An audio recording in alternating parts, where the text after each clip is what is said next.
This module discusses about analog pressure gauge. For the objectives, it is to understand its mechanism, or how does it work, and the principle of calibration.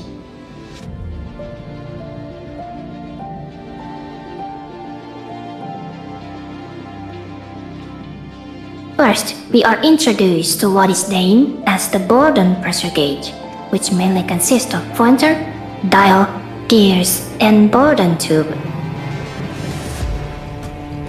Pressure difference between the pressure in the system and atmospheric pressure causes the free end of the Bourdon tube to deflect, and this deflection is connected by a mechanism to the pointer. However, we need to calibrate this device before we use it, since the tube tends to become weaker over time. Therefore, we have the deadweight calibrator. It is a device to calibrate the Bourdon pressure gauge.